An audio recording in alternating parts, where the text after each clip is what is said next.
He fell in love, then found out. She was his stepsister.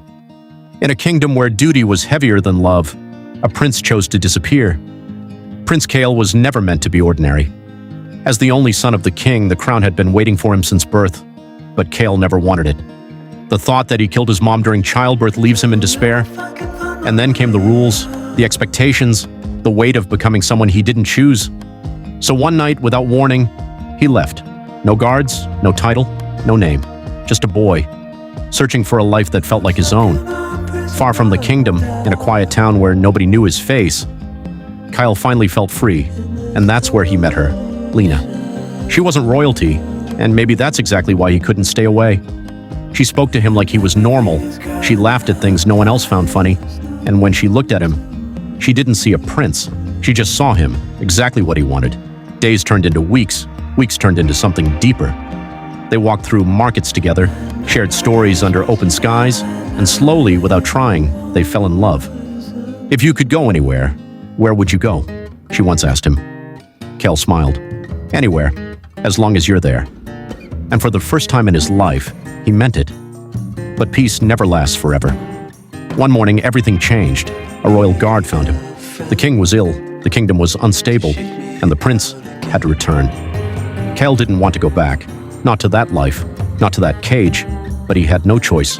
And the hardest part wasn't leaving the town, it was leaving Lina. "I'll come back for you," he told her. "You better," she said.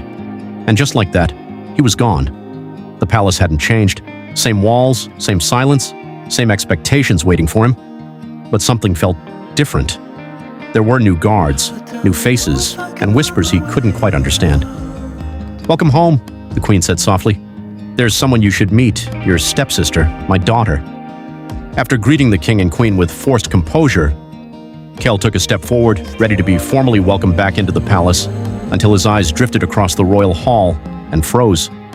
Because standing there, dressed in royal silk, was Lina, the same girl he had loved in freedom, now staring back at him like a stranger he was never meant to know. The world went silent. In that moment, everything they had shared, every laugh, every promise, every touch, collapsed. They said nothing, they couldn't. Because how do you explain love when it suddenly becomes forbidden? Days passed, then weeks, and the palace became a prison neither of them could escape. They avoided each other at first. Long hallways became longer, rooms felt smaller, and silence louder than ever. But love doesn't disappear just because it's inconvenient. One night, Kael found her standing alone in the garden where no one could hear them. "You knew?" he asked. "No," she whispered. "I swear, I didn't know. My mom only told me she remarried, and since you decided to go home, I thought to come be with my mom while I wait for you," said Lina. Neither of them did, and somehow, that made it worse. "We can't do this," Lina said, stepping back, but her voice shook, because her heart wasn't agreeing with her words. "We already did," Kael replied quietly. And just like that, everything they tried to bury came rushing back. The way he looked at her, the way she still felt safe near him, the memories they couldn't erase. But the truth remained the same. The world would never accept them. Rumors started slowly, a glance held too long, a conversation that ended too quickly. Servants noticed, whispers spread, and in a kingdom built on image, scandal was more dangerous than war. The king grew suspicious, and the walls around them began to close in. "You have a duty," the king told Kael one night, "and you will not let emotions destroy this family." But what happens when love already has? Kael was torn between the crown he never wanted and the girl he couldn't forget. Lina, too, was breaking, because staying meant denying everything she felt, but leaving meant losing everything she had.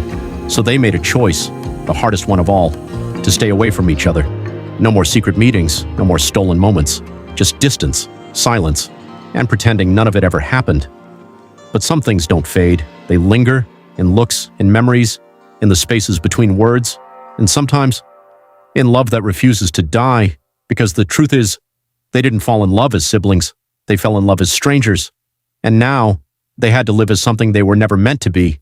In a palace full of rules, their love was the one thing that refused to obey.